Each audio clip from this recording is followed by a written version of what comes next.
वालेकुम की हाल चाल जो ठीक ठाक जो अल्लाह पाक तुहाडे ते अपनियां रहमतां नाज़िल फरमाए। अच्छा यार जी अज आए हैं सांगला हिल के लागे। सांगला हिल का मतलब यह है भी पहाड़ी मतलब इतने पहाड़ी थी, पहाड़ी के नाँ तो ये सांगला हिल जरा ना वजदा।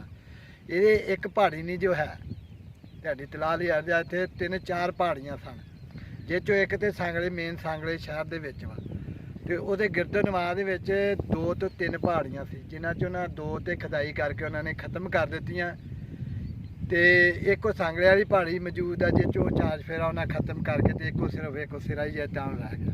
ठीक है, एक होर टुकड़ा सी जिहड़ा शायद कई यारां दोस्तां बेलियां दे कोई पता ना आवे ते अज असीं उत्थे आए हैं ते तुहानूं ओह विखाउने आ टुकड़ा, शायद कईयां ने ना वेख्या होवे। तुहाडे लई सस्पेंस आ जो साडे नाल यार तुहानूं विखाईए। यह 4 फेरे तलाऽ जिन्हां दियां कोई पैलियां पूलियां सी उन्होंने अपने तलाऽ शलाऽ बना के मच्छी मुच्छी पाई सी। ठीक है, इधर आ देखो एडे एडे वड्डे तलाऽ उन्होंने बनाए। आओ पहाड़ी आ जेह्दे पहाड़ी सांगला हिल वजदा।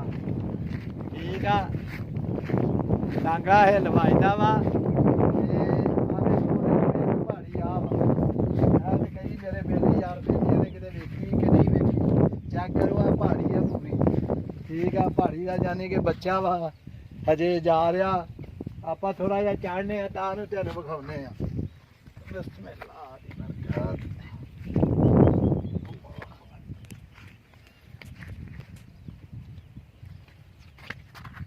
लो जी आ पहाड़ी के उत्ते मैं चढ़ गया वा। पहाड़ी काफ़ी उच्ची आ लेकिन एक साइड वालों दी ना आ वेखो नाल किक्कर भी उगी आ।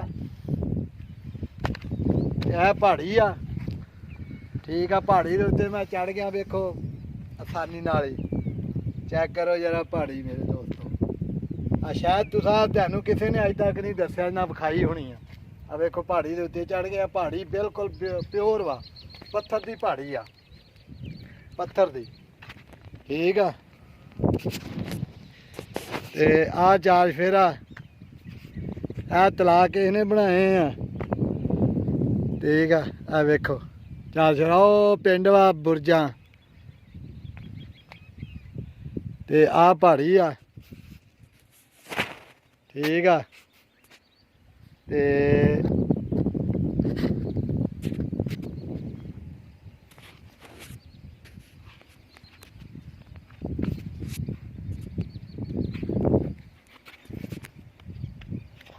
भाई साडे नाल तामल रखोगे, साडी हौसला अफजाई करते रहोगे तो इहो जिहियां चीज़ां तुहानूं नियाब विखाउंदे रहांगे।